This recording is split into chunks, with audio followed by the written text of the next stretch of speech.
Tout a commencé en 95 pour Gilbert Garcin, quand il était à la retraite, qu'il a voulu commencer à faire de la photographie.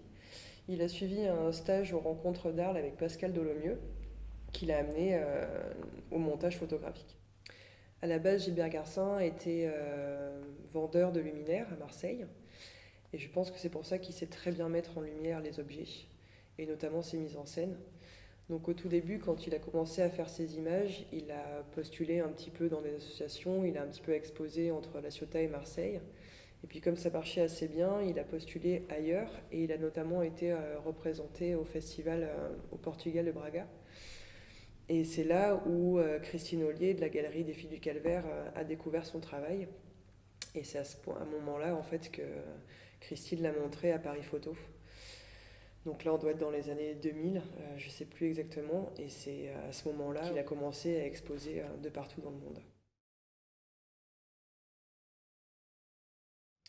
Gilbert est arrivé au photomontage parce qu'en fait, c'était la manière pour lui la plus simple, je pense, de faire des photographies. Il en a fait pendant des voyages, mais c'était pas ce qui lui plaisait le plus, et il préférait fabriquer ses images dans son coin. Donc il est originaire de Marseille et il a un petit atelier, son petit labo à La Ciotat. Et c'est là où il a commencé à composer ses images. Il a créé un personnage, donc au début il portait un bob parce qu'il essayait en fait de créer un personnage un petit peu intemporel. Et finalement le bob ressemblait trop au personnage de Jacques Tati. Donc il a opté pour un par-dessus de son beau-père d'ailleurs, qui du coup crée un personnage intemporel et qui lui correspondait très bien.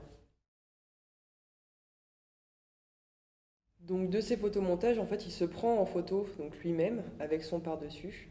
Il se met en situation, tire ses images, les découpe et les met en scène donc dans ce petit atelier à La Ciotat où il va sur une petite table avec un fond créer un décor avec du sable, du coton et des petits cailloux.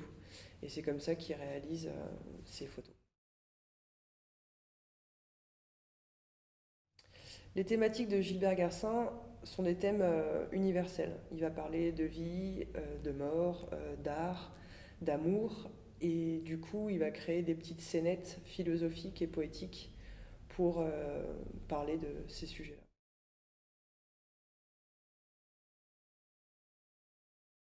On baigne effectivement dans des images simples mais efficaces. C'est vrai qu'au niveau des références, on peut retrouver le surréalisme, peut nous faire penser à Magritte, à Man Ray, mais on retrouve aussi le personnage d'Hitchcock qui apparaît dans ses films. Ça peut être aussi Jacques Tati. Donc c'est vrai qu'il n'a pas fait d'école d'art, donc il n'a pas été formaté. Il allait au musée, il voyait des expositions, mais c'est quelqu'un qui n'est pas empreint de ces références-là, malgré qu'on puisse en retrouver dans chaque image.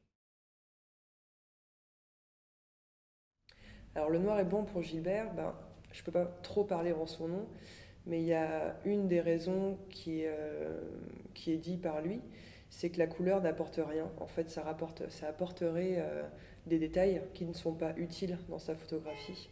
Et c'est vrai que le noir et blanc, bon, on arrive plus à se focaliser sur ces sujets. Et le fait d'avoir un ciel bleu n'apporterait rien à la photographie.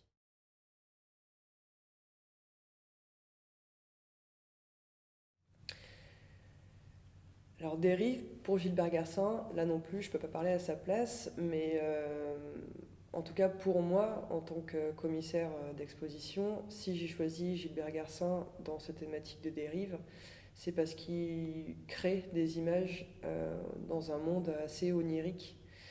Et c'est ce qui me plaisait aussi dans cette idée de dérive, c'est qu'on puisse voyager dans des univers assez fantastiques et assez surréalistes.